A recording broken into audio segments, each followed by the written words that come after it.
Hello again, and thanks for tuning in to Human Powered. It's Jessica Becker from Wisconsin Humanities, and we have another special edition of Human Powered for you today. It's an episode produced by our friends at Wisconsin Life and Wisconsin Public Radio. In 1980, there was an exodus of Cubans who left their homes for the United States as part of what we call the Mariel Boatlift. This includes almost 15,000 Cuban refugees who were sent to Fort McCoy in Sparta, Wisconsin. Wisconsin Humanities awarded a grant to the Crosse Public Library to support an interactive online exhibit on the history of the 1980 Cuban migration. It was a paramount moment in the Cold War. The exhibit's called Uprooted, and you can still browse the stories and collection online at La Crosse History website. So today we're sharing the first episode of a podcast series, also called Uprooted, that is from Wisconsin Public Radio. You're going to hear today from Enrique Moré, a musician who came to Wisconsin from Cuba and who's a big part of the La Crosse music scene. He and other Cubans shared stories about their early lives, about moving to Wisconsin, and what life is like living in limbo. Thanks for listening. A warning for listeners. This episode contains brief mentions of violence, sexual assault, and drug use. It's Oktoberfest weekend in La Crosse, Wisconsin. The small city along the Mississippi River is bursting with energy. People have made their way from the parade to the fest grounds, where you don't have to be German to show off your finest lederhosen, pretzel necklaces, and beer steins. In between the polka sets, some local bands take the stage, like Mr. Blink.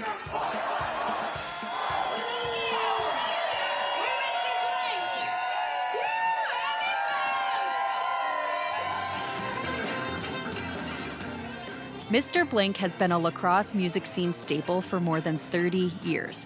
And for a lot of that time, Enrique Moré has played percussion with the group, energizing songs with congas and the tambourine. I always play with Mr. Blink because I like to play music too much. If you've seen live music in La Crosse any time over the last 40 years, you've likely seen Enrique play. Outside of Mr. Blink, the 69-year-old has filled in with different bands, played open mic nights, and showed up to impromptu jams. For many years, Enrique worked in the media center at Gunderson Hospital. He has roots in La Crosse. His circle of friends goes beyond the city's music scene. Wisconsin is his home. Enrique Pazo Moré. And you live here in La Crosse? I live in La Crosse longer than Cuba. But it didn't feel much like home when he first got here, when he was one of the few Cubans to settle in La Crosse after arriving in 1980. Because now only Enrique fly in the milk. Yes, Enrique refers to himself as a fly in the milk. Yes, and that's a Cuban saying. What he means is he's the only black guy in a sea of white people. Because when the weekend was a few Cuba, then nobody can see it. But now, ooh.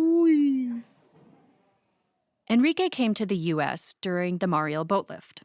For 5 months in 1980, the Cuban government opened its borders. During that time, nearly 125,000 residents left Cuba for the United States. Boats were leaving all day yesterday into the night, and more will be leaving early this morning. And it's expected that some boats will return today with more refugees. And Enrique was one of the 15,000 migrants who were temporarily housed at Fort McCoy in the small western Wisconsin town of Sparta. I've casually known Enrique for about 15 years.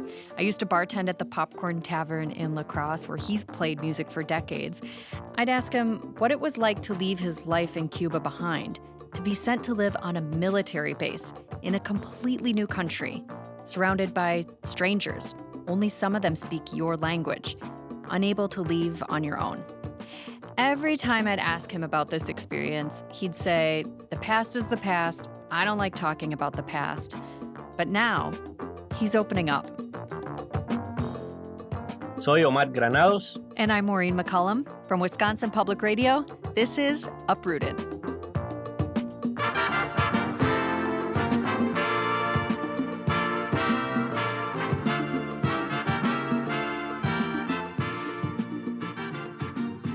The story of the Mariel Boatlift and the Cuban refugees at Fort McCoy has fascinated me for years. I wanted to do a story on the 40th anniversary of the Mariel Boatlift for WPR's Wisconsin Life project back in 2020. So I reached out to you, Omar. You introduced me to a number of Cubans living in La Crosse, guys that will be appearing on this podcast. Yes, I grew up in Havana, Cuba, and I have a very vague memory of the Mariel Boatlift. I was 5 years old when it happened. I moved to La Crosse about 9 years ago, and I'm now a professor of Spanish and Latin American Studies at the University of Wisconsin, La Crosse. I never thought I'd have Cuban neighbors when I moved here to La Crosse, but once I learned there was a community of Mariel refugees here, I did want to know more about them and eventually wanted to help them share their stories through community conversations and a traveling photo exhibit. And that's how we connected after you and I first met, and I interviewed some of those Mariel refugees. I realized this was an impossible story to tell in just a few minutes, so a podcast was born. And in this podcast, Uprooted, we'll be covering a lot of ground: personal stories, history, politics, immigration, racism, media coverage, and how all these forces impacted the lives of some of our neighbors. At the heart of this project are the Cuban refugees themselves, like Enrique and his friends in La Crosse and Madison. These are guys who have become family to one another because of their time at Fort McCoy. They came to Wisconsin as young men in 1980. They weren't necessarily welcomed with open arms, but they've stayed here, and now they're all in their 60s. So, what were their lives like in Cuba? How has life been in Wisconsin? Will they ever get to go home again? Now let's get back to Enrique Moré. I met him at a park in La Crosse where he told me about his younger years in Cuba. Enrique grew up in Havana. When he was young, he wanted to play violin and flute, but people steered him toward the drums. They say you can be a percussionist guarantee. But I play the timpani. That's what I play. He was teaching me. Music was in his blood. Enrique says he's related to the famous Cuban musician Benny Moré. Outside of music, he played soccer. He was a good student. Enrique was the oldest child, and he was close with his family.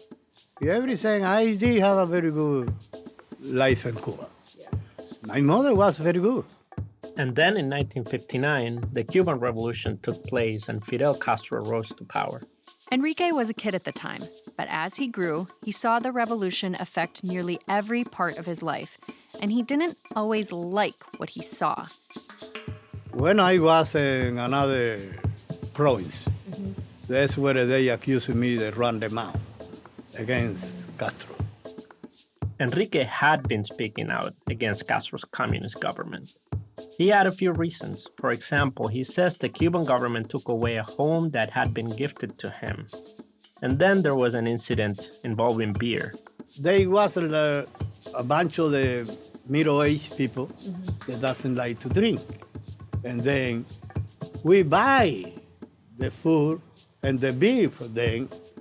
They eat the food, we drink the beer. Then some woman decided we couldn't do it. And they are beginning to run them out. Wait, Omar, can you help us understand why Enrique Moré got in trouble for drinking other people's beers at a restaurant? So when I listen to the story, what I remember is that during the 1970s, there was all sorts of strict regulations and rations and rules in terms of what you could get at a store or a restaurant. You could go to a restaurant and order alcohol only if you were eating. And I think that's what's happening here. I think Enrique was trying to drink beer and he was only able to get the beer once you bought the fish. And then he was probably giving the fish away. So the manager or administrator of this restaurant probably didn't approve of him buying extra beers. And let's remember there is a system of surveillance of Cuban citizens in place at the time. So all of a sudden you have a black man who's had probably a few beers, and that is something that caught the attention of the police. All right, so in the fallout of the beer exchange and criticizing Castro, Enrique ended up in jail. Pero I believe there was 1 year, 6 months, and 1 day. And this is where things could have gone very differently for Enrique. If the following series of events didn't happen, it's pretty likely that Enrique's life would be much different. He would have never ended up in Wisconsin, never established roots in La Crosse, and never played with his band, Mr. Blink, on stage at Oktoberfest. When Enrique was in his mid-20s, sitting in prison in 1980, a group of people hundreds of miles away stormed the Peruvian embassy in Havana, demanding asylum so they could leave Cuba. About 10,000 people eventually showed up and wanted to leave, including Enrique's brother. And this was one of the many embassy breaches that were happening mostly in the city of Havana in the late years of 1970s because of the discontent that folks in Cuba were expressing towards Castro's mostly economic policies. But it was the Peruvian embassy break-in that triggered the beginning of the Mariel Boatlift. Thousands of Cubans have flooded the embassy compound of Peru, hoping to get out of the country. Even after 20 years of socialistic indoctrination, much dissatisfaction exists. U.S. President Jimmy Carter agreed to take in 3,500 refugees from the Peruvian embassy. We, as a nation, have always had our arms open to receiving refugees in accordance with American law. We'll continue to provide an open heart and open arms to refugees seeking freedom from communist domination and from economic deprivation brought about primarily by Fidel Castro and his government. And Castro didn't like this move from Carter. Remember, we're at the height of the Cold War. Castro actually goes on national television and tells Cubans that they are free to leave, suggesting also to Cuban Americans, mostly in South Florida, that they can come pick up their relatives in Cuba. So in a way, Carter's reaction actually sets up the perfect plan for Castro, who then starts getting rid of people that he doesn't want in Cuba. He starts opening prisons and psychiatric hospitals, and there are theories that a large number of Cuban spies also come to the United States via the Mariel Exodus. And while Carter's message welcoming Cuban refugees was making the rounds, Enrique Moré caught wind of it while in prison. It actually inspired him to leave. One of them was when the cartel said that sent to Castro, and Castro said, how many do you want? I saw that opportunity, I said, go. He talked it over with his mother, who supported his decision to leave. And it's right around this time that Castro is making sensational appearances on TV using very inflammatory language like gusano, a worm, and escoria, scum, to describe the people that are leaving through Mariel. This inspires Cubans to start turning on people who want to go, creating yet another obstacle for people like Enrique who are trying to leave. Enrique encountered those protesters during his bus ride to the port of Mariel. Soon after he arrived at the port, he boarded a boat with 11 other people. The trip across the Florida Straits to Key West was treacherous. It was bad weather. Oh, okay. Bad weather. We, in the middle of the night, we was ready to go. When I saw, I swear to God, there was like a 22 feet over. The waves? Yes. Holy yes, moly. a lot of people didn't make it. Because if you fall down, there's no time to come and pick you out. Luckily, everyone on his boat made it through.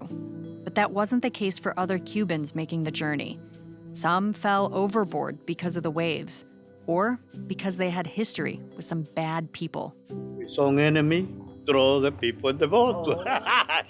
Because coming from, they have a problem in prison. Finally, Enrique's boat approached land. I arrived in Key West at 2:45. Never forgot. The details are a little fuzzy on what happens next. As Enrique got off the boat, he he had to navigate a somewhat chaotic scene where he was processed by volunteers and U.S. government officials. He says the captain of the boat was going to help him find his aunt, but then he came across someone handing out apples and using them as a religious offering. He was drawn in, but in that moment, he got separated from the captain. And when they come in, the guy said, they was looking for you. So you lost him? Well, no, they You had lost to your go group. because they was looking for me. Okay.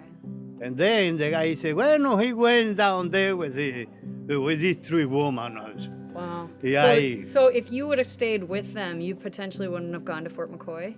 Yeah. Whoa. That would have one been little a try. moment completely changed the trajectory of your life. Just a few hours later, Enrique Moré was boarding a plane in the middle of the night to fly to Fort McCoy in Sparta, Wisconsin. He arrived June 3rd, 1980. Enrique became one of the nearly 15,000 Cuban refugees to go to Fort McCoy.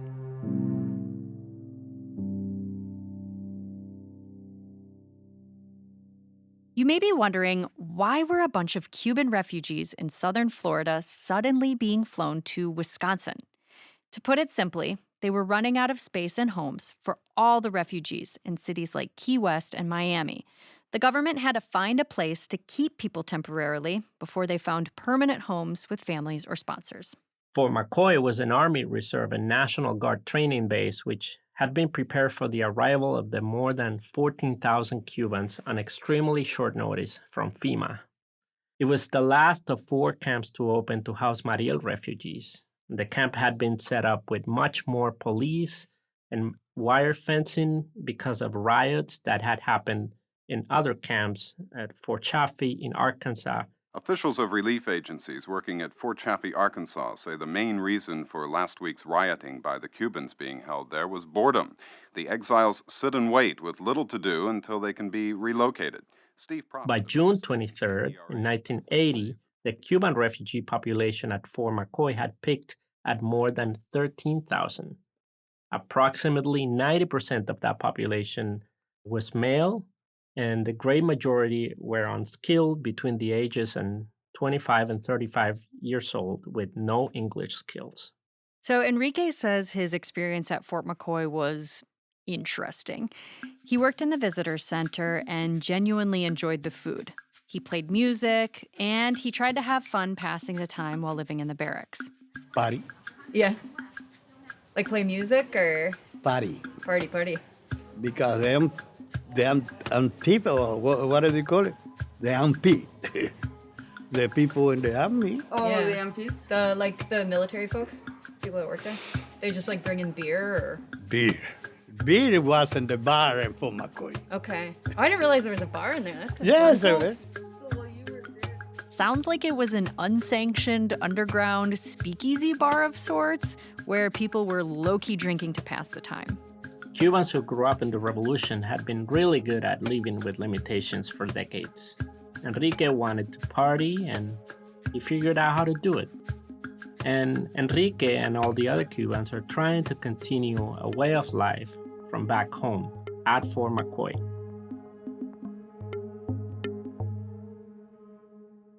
Enrique was also hoping to get connected with a sponsor so he could leave Fort McCoy as soon as possible.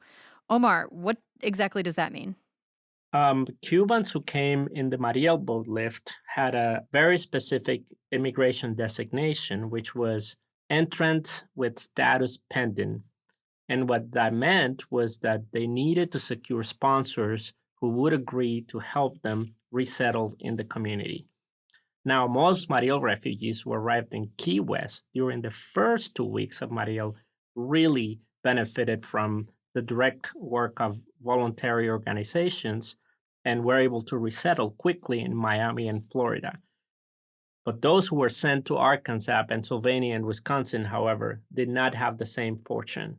So many Black and homosexual Marielitos had ventured out of Cuba unexpectedly or had been forced to join in the boat lift.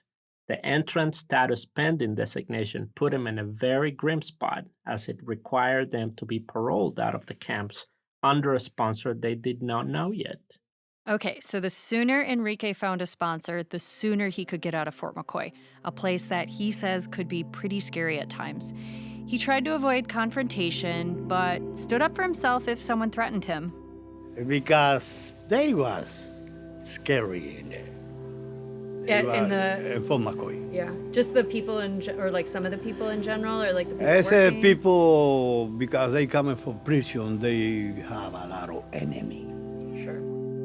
Enrique does not like to go into details about his time at Fort McCoy. I don't want to even remember. Yeah. It was a Wild West. Yeah. Wild West. I mentioned earlier that I've been trying to get Enrique to talk with me about Fort McCoy for years. This is the most he's opened up to me. And it's typical. I've also encountered with Cuban guys in La Crosse. They don't want to talk too much about their time at Fort McCoy, and I think it's related to the trauma that they've experienced. Some have just forgotten about it, and honestly, I don't think there is a common thread, since all of them may have had different experiences at the fort. Let's not forget that this happened 42 years ago, and that's how memory works. So Enrique finally left Fort McCoy after 3 months. He found a sponsor who he still considers a mother figure. Over the decades, he's formed strong relationships with people in La Crosse and found family within the city's music scene, especially with his chosen brothers and sister in Mr. Blink.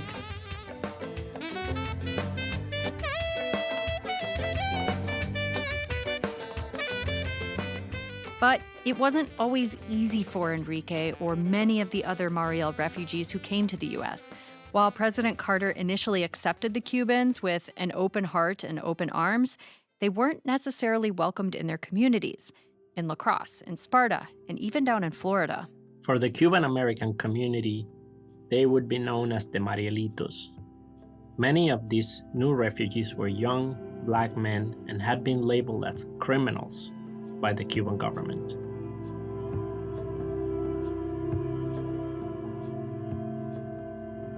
After the break, we'll hear from a teenager who was sent to Fort McCoy without his family, or so he thought. You're listening to Uprooted from Wisconsin Public Radio.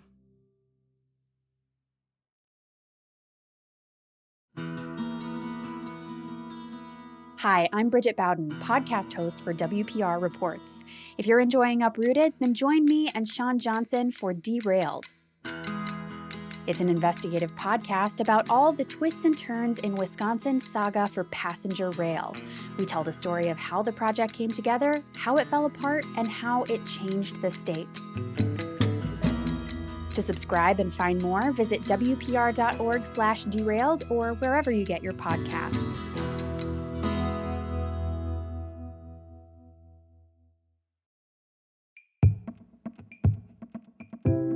I'm Maureen McCullum, host of WPR Reports, Uprooted. I'm passionate about storytelling. Stories give us an opportunity to understand another person's experience. They help shape, reinforce, or challenge our views and values. Member support made today's powerful narrative possible. Bring tomorrow's stories to life with your gift now at wpr.org/donate.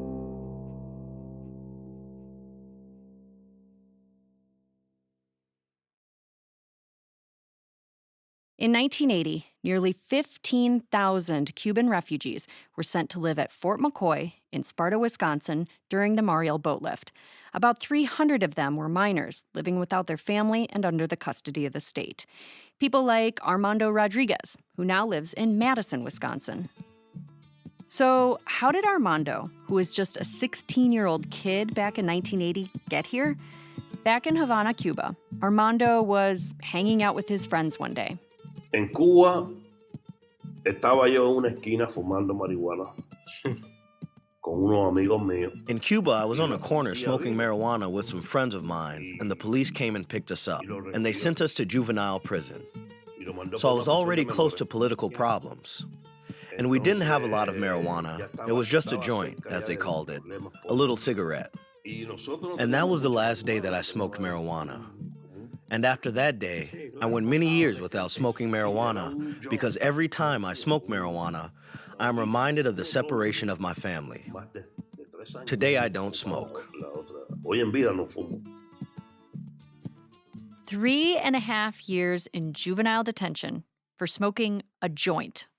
In its effort to build a perfect socialist society, the Cuban government was particularly strict about young people's social behavior and anything that could affect their ideology.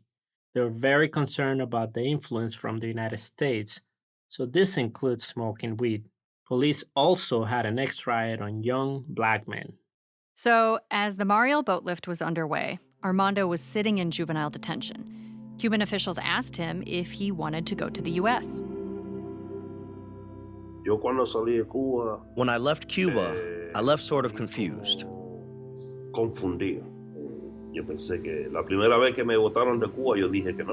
The first time they kicked me out of Cuba, I said no. They asked me if I wanted to go to the United States, and I said no.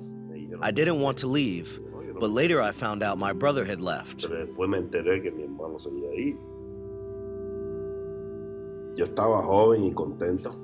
I was young and happy. I was very happy and nervous.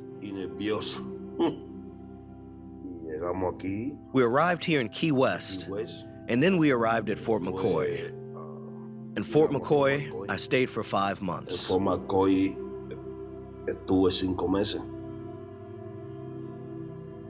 5 months on a military base, a world away from his home back in Havana.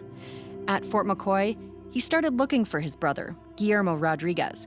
He wanted to see him, feel some sort of connection to home. But his brother wasn't at Fort McCoy. It was another Guillermo Rodriguez.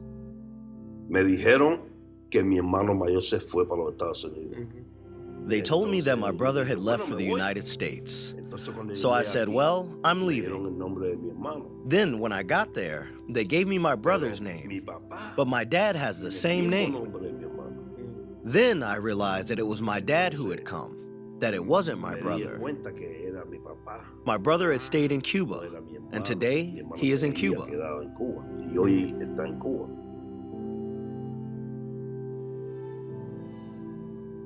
This was one of the most shocking stories of this project for me. Armando had not only taken the risk to follow the example of his brother to come to the United States, but now he found himself at Fort McCoy with his father, who he had not spoken to in years. Once the father and son reconnected at Fort McCoy, they developed a daily routine. They'd leave their barracks and meet up at a barbed wire fence. I saw my dad on the other side of the fence, and we talked from afar.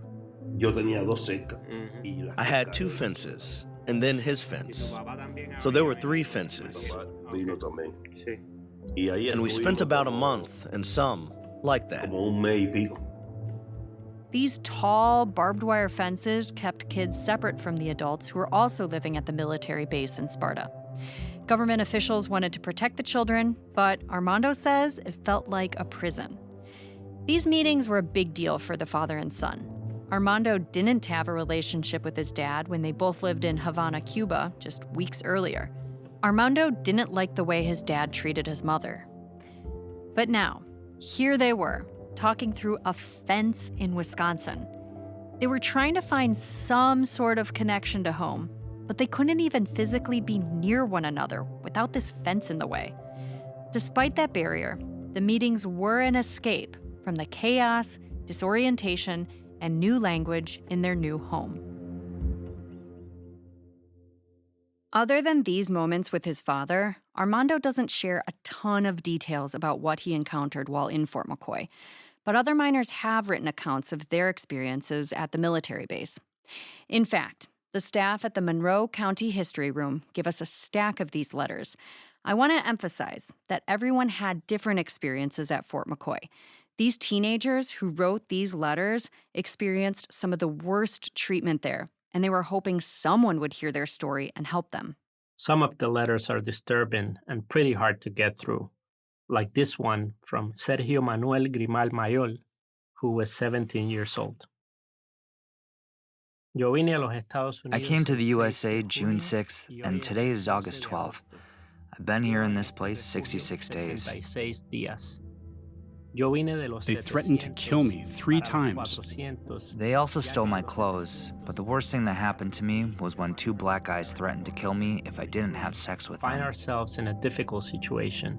For example, people threatened us with knives, robbed us, and molested us daily. In the 61 days that I have been in Fort McCoy, I have witnessed the worst things I have seen in my They life. follow me like hunting To dogs. my barrack with knife in hand, trying to steal my belongings, which were few. Sergio Armando Fernandez Núñez, August 12, 1980. I know that most of the Army, interpreters, and cooks here believe in us, as we do them. There is a fenced-off juvenile area which has a great number of By and problems. large, they've treated us in a humanitarian way. Gilbert Araujo Rivero. One of the MPs struck me with a club last Saturday, August That are 9th. normal course of event in that As a area result, are I have a black eye. juveniles that would prepare themselves for a new life in this country. My head was bleeding too. One hit me on the head. They keep on lying to us ever since. But they are ready to kill for Jose them. Miguel Narbona Sanchez, 17 At years that old. moment, I jumped out of the window from the second Some floor. of the evils that Do are you think it is fair? I've never been so scared for my life.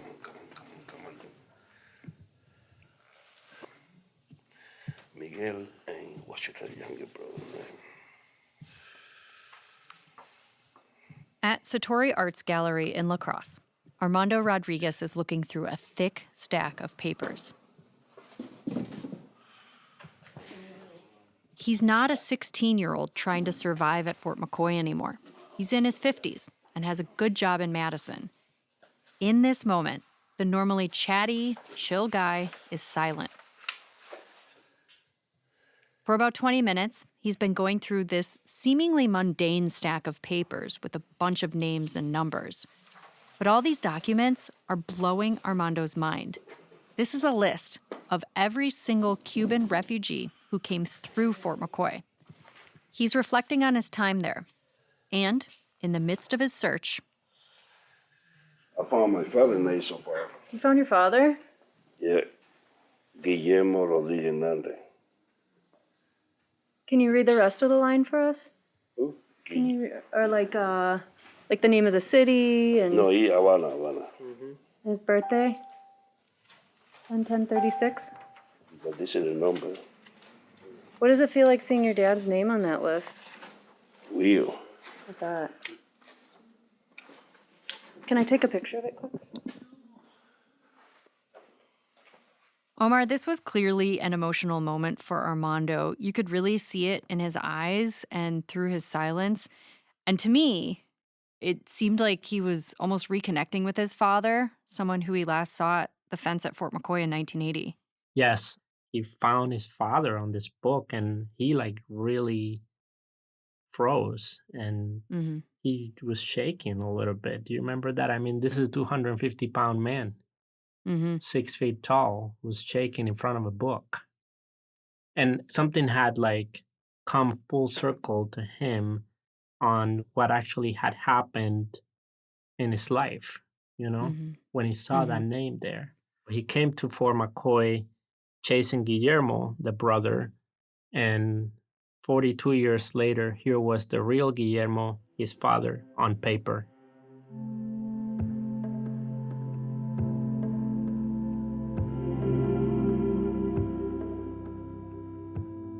After leaving Fort McCoy, Armando's father, Guillermo Rodriguez Hernandez, was sent to New Jersey to live with a sponsor. He would later pass away. The two never saw each other again.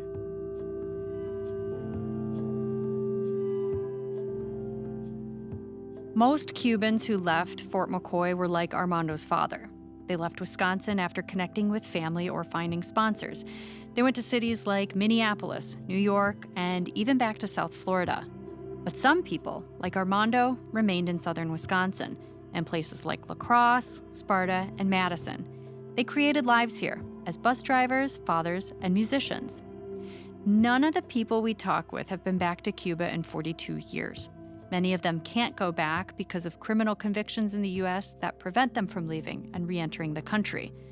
Some people, like Enrique Moré, aren't interested in visiting Cuba anyways. So would you ever want to go back and visit Cuba? I can. You can, but would you want to? I don't know nobody in Cuba. Sure. What I will go to Cuba, my grandma, my mother, they live longer. My grandma died like a few days before the 103. Her father was 108.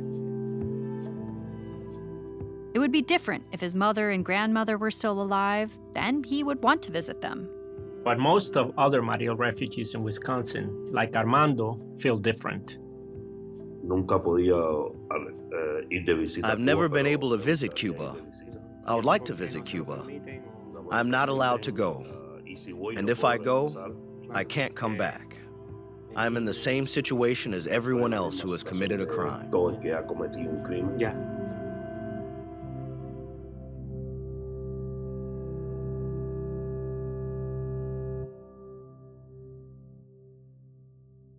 There are hundreds of Mariel refugees living in Madison, Milwaukee, and elsewhere in Wisconsin. About 30 of them live in La Crosse. They're mostly in their 60s. Many are unemployed or don't have health insurance. All they want is to go back to Cuba, but they can't. These are folks that you'll meet throughout this podcast.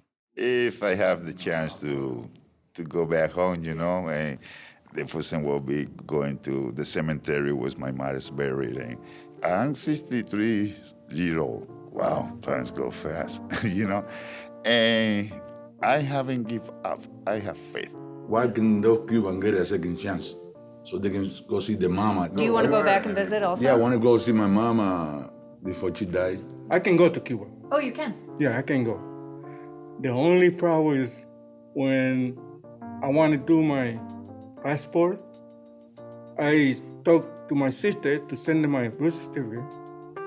And when I see my birth certificate, that's wrong. That's not my name. Because when I tried to kill him, I always say, the reason I did it because I want to go back to Cuba. In the next episode of Uprooted, we'll dive into the history and lives of the Cubans who came to Wisconsin in 1980 as part of the Mariel Boatlift. And we'll talk about how the Cuban Revolution in 1959 led to thousands of Cubans coming to the U.S. in 1980. The revolution in Cuba has thrown out the Batista administration. Now the revolution must consolidate itself. The government must be organized to cope with the many, many problems that now face this country. The man upon whose strength all this depends is Dr. Fidel Castro.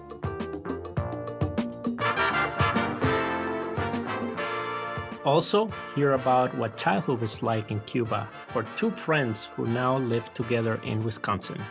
So did you ever win one of those races when you were a kid? Okay, I went like 3 times. The first time I went like 12 because all the kids want to do it, and you can get the girl. That's the one thing that my family taught me, to love and be kind. That's next time on Uprooted from Wisconsin Public Radio.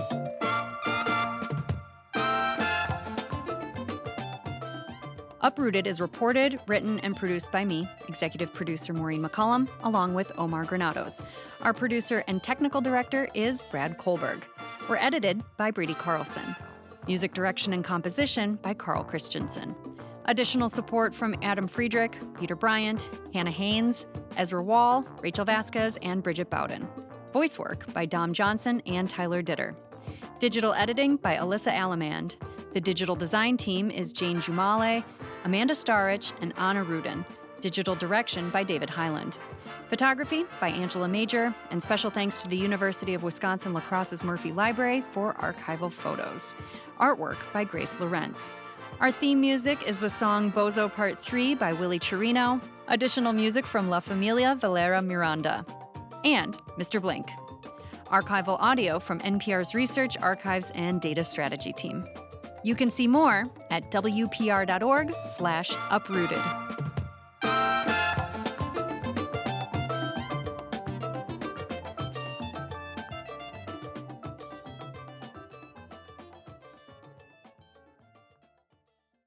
We hope you enjoyed that special episode, the first episode in the series of Uprooted from Wisconsin Public Radio. And if you haven't heard all of the episodes of Human Powered, we hope you check those out now.